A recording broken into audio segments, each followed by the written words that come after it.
33장 10절로 16절의 말씀입니다. 구약성경 1105면 예레미야 33장 10절로 16절까지의 말씀입니다.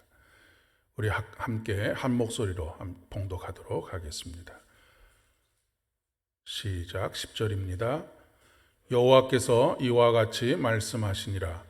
너희가 가리켜 말하기를 황폐하여 사람도 없고 짐승도 없다 하던 여기 곧 황폐하여 사람도 없고 주민도 없고 짐승도 없던 유다 성읍들과 예루살렘 거리에서 즐거워하는 소리, 기뻐하는 소리, 신랑의 소리, 신부의 소리와 및 만군의 여호와께 감사하라. 여호와는 선하시니 그 인자하심이 영원하다 하는 소리와 여호와의 성전에 감사제를 드리는 자들의 소리가 다시 들리리니 이는 내가 이 땅의 포로를 돌려보내어 지난 날처럼 되게 할 것임이라. 여호와의 말씀이니라. 만군의 여호와께서 이와 같이 말씀하시니라. 황폐하여 사람도 없고 짐승도 없던 이곳과 그 모든 성읍에 다시 목자가 살 곳이 있으리니 그의 양떼를 눕게 할 것이라. 산지 성읍들과 평지 성읍들과 네겝의 성읍들과 베냐민 땅과 예루살렘 사면과 유다 성읍들에서 양떼가 다시 계수하는 자의 손 아래로 지나리라. 여호와께서 말씀하시니라. 여호와의 말씀이니라. 보라, 내가 이스라엘 집과 유다 집에 대하여 일러준 선한 말을 성취할 날이 이르리라. 그날 그때에 내가 다윗에게서 한 공의로운 가지가 나게 하리니 그가 이 땅에 정의와 공의를 실행할 것이라. 그날에 유다가 구원을 받겠고 예루살렘이 안전히 살 것이며 이 성은 여호와는 우리의 의라는 이름을 얻으리라. 아멘. 십수년 전부터 다음 세대가 위험하다라고 하는 이야기를 해왔고 그 통계 지표들이 요즘 여실히 신앙 공동체의 다음 세대들이 겪고 있는 위기, 다음 세대 공동체가 겪고 있는 위기가 나타나고 있습니다. 이미 전국의 절반 이상의 교회들이 아동부나 또 청소년부라고 하는 부서 자체가 없어진 교회들이 전국의 50%가 넘는다라고 하는 통계도 나와 있고요. 더 이상 이러한 일들이 놀랄 만한 일들이 아니라 우리 주변에서 쉽게 찾아볼 수 있는 그런 일들이 되고 말았습니다.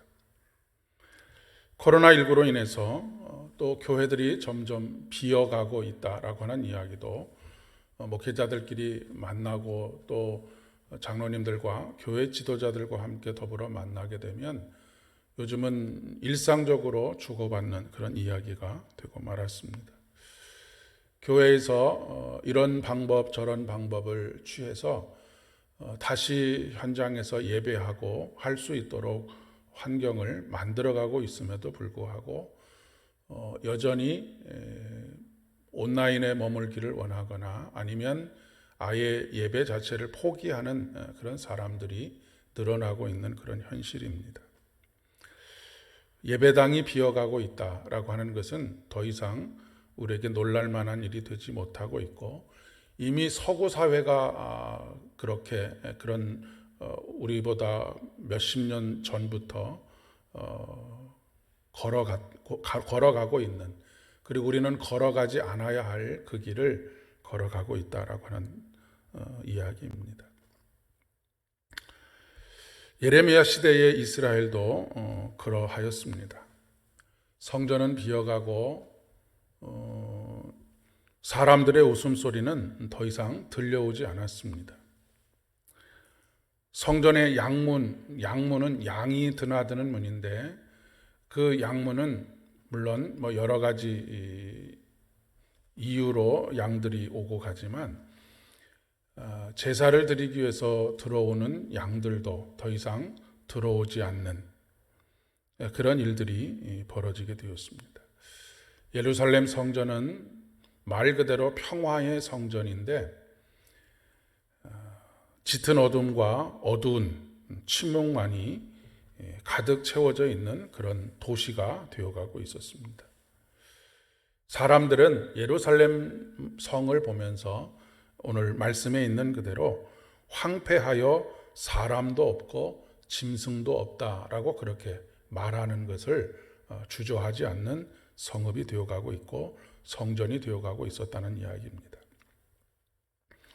우리 하나님께서는 그러한 유다 성읍들과 예루살렘 거리에서 다시 즐거워하는 소리, 기뻐하는 소리, 신랑의 소리, 신부의 소리, 그리고 만군의 여호와께 감사하라, 여호와는 선하시니 그 인자하심이 영원하다 하는 소리와 여호와의 성전에 감사제를 드리는 자의 소리가 다시 들리리니 이는 내가 이 땅에 포로를 돌려보내어 지난 날처럼 되게 할 것이다 라고 말씀하고 계십니다. 그러나 이렇게 되기까지는 포로의 삶을 살아야 한다라고 하는 것을 우리가 잊지 말아야 하겠습니다.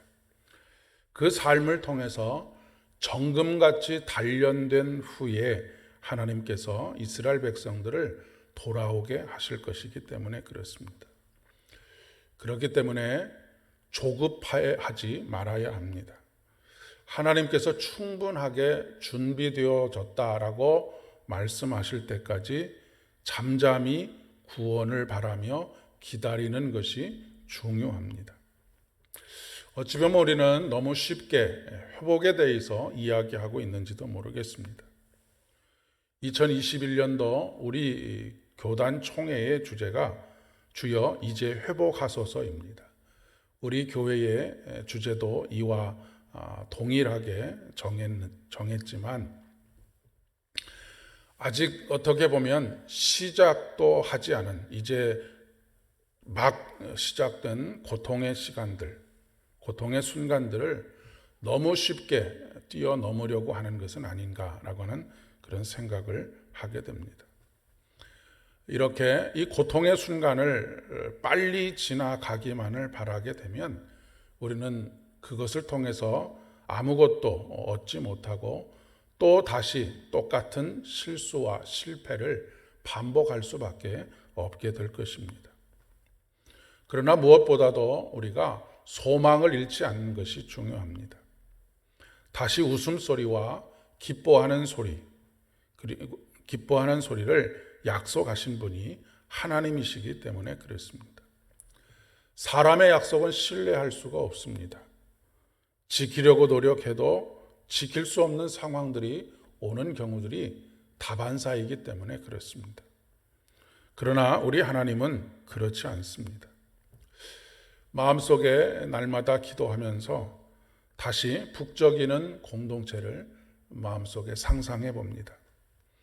구원의 기쁨과 감격으로 다시 얼굴에는 웃음이 떠나지 않고 입술에는 찬양이 그치지 않는 성도들의 만면의 웃음을 띤 얼굴들을 상상해 봅니다.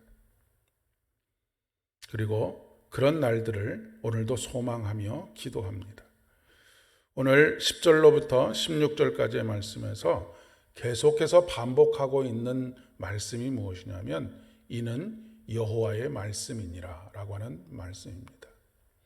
이것은 단순히 예레미야가 이스라엘 백성들을 위로하기 위해서 건네는 그런 이야기가 아니라 하나님께서 하나님의 계획하심 속에서 우리를 향하신 언약의 말씀이라고 하는 것을 꼭 기억해야 하겠습니다. 우리에게 있어서의 유일한 소망은 바로 하나님의 약속의 말씀입니다. 다른 것을 붙잡는 것은 썩은 동아줄을 붙잡는 것과 같지만 우리 하나님의 말씀은 우리에게 반석이 되시고 요새가 되시고 흔들리지 않는 바위가 되기 때문에 그렇습니다. 오늘도 얄팍한 인간의 위로에 우리의 마음이 왔다 갔다 하지 아니하고 영원히 우리의 반석이 되시는 하나님으로 인하여서 오늘도 더욱더 견고한 삶을 살아가실 수 있기를 바라고 또 우리에게 영생을 허락하여 주신 그 놀라운 주의 은혜가 오늘도 우리의 삶을 통해서 온전히 이루어지고 성취되어지는 복된 은혜가 있기를 진심으로 축복합니다. 함께 기도드리겠습니다. 충만하신 아버지 하나님, 예배당이 비어가듯 우리의 마음도 공허하게 비어가고 있습니다. 하지만 만물을 충만케 하시는 하나님의 충만으로 우리의 영혼을 채우시고 다시 아이들의 웃음소리와 찬송소리로 가득한 그날을 허락하여 주시옵소서. 예수님의 이름으로 간절히 기도드립니다.